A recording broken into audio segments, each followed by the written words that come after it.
اللہ کو کس نے پیدا کیا؟ کبھی آپ کے دل میں بھی یہ خیال آیا ہے؟ ایسا خیال صرف آپ کے دل میں نہیں آتا بلکہ یہ خیال صحابہ کرام کے دلوں میں بھی آتا تھا۔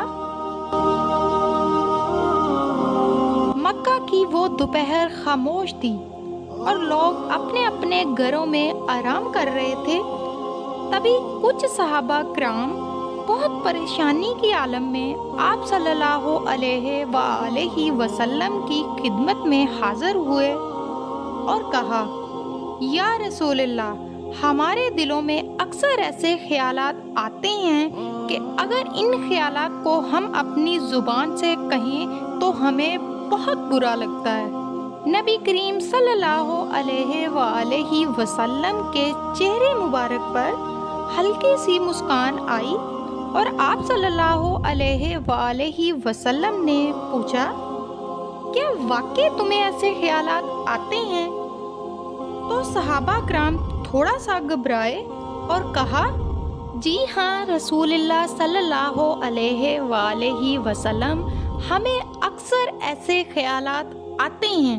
تب آپ صلی اللہ علیہ وآلہ وسلم یہ سن کر ناراض نہیں ہوئے بلکہ نرم انداز میں مسکرائے اور فرمایا کہ شیطان تم میں سے کسی کے پاس آتا ہے اور کہتا ہے، یہ چیز کس نے پیدا کی؟ اور پھر کہتا ہے، وہ چیز کس نے پیدا کی؟ یہاں تک کہ وہ کہتا ہے کہ اللہ کو کس نے پیدا کیا؟ تو آپ صلی اللہ علیہ وآلہ وسلم نے فرمایا کہ جب تم لوگوں کو ایسا خیال آئے تو کہہ دو، آمنت باللہ، یعنی میں اللہ پر ایمان لایا، اور پڑھو اعوذ باللہ من الشیطان الرجیم۔ یہ سن کر صحابہ کرام کے دل و دماغ کو ایک اطمینان سا محسوس ہوا، کیونکہ صحابہ کرام سمجھ چکے تھے کہ یہ وسوسے اور سوال شیطان کی طرف سے ہمارے دل میں ڈالے جاتے ہیں تاکہ ہم سب شک میں پڑ جائیں اور ہمارا ایمان ڈگمگا جائے۔ قرآن مجید میں اللہ تعالیٰ نے ارشاد فرمایا ہے، بے شک شیطان تمہارا کھلا دشمن ہے، لہٰذا تم بھی اسے دشمن ہی سمجھو، کیونکہ شیطان جانتا ہے کہ اگر وہ انسان کے دل سے اللہ پر سے یقین ہٹا دے گا تو سب کچھ ختم ہو جائے گا۔ اسی لیے وہ انسان کے دل میں ایسے وسوسے ڈالتا ہے کہ اللہ کو کس نے پیدا کیا؟ کیا واقعی اللہ حقیقت میں موجود ہے؟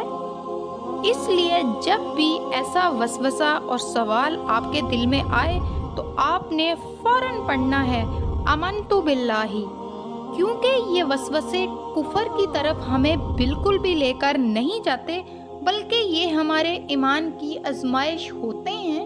اس لیے بس دل سے آپ نے کہہ دینا ہے آمنت باللہ، اور اپنے دل کو ایمان اور یقین سے بھر لینا ہے کہ اللہ ہی وہ ہستی ہے جو ہمیشہ سے ہے اور ہمیشہ رہے گا۔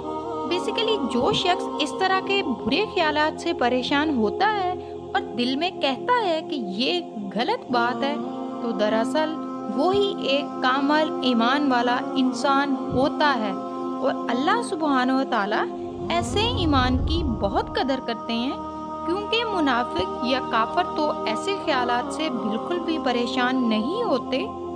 اگر میری یہ بات آپ کے دل کو لگی ہو تو دوسروں تک اس پیغام کو شیئر کریں، کیونکہ ہو سکتا ہے آپ کے ایک شیئر سے کسی کا ایمان مضبوط ہو جائے۔ جزاک اللہ۔ السلام علیکم۔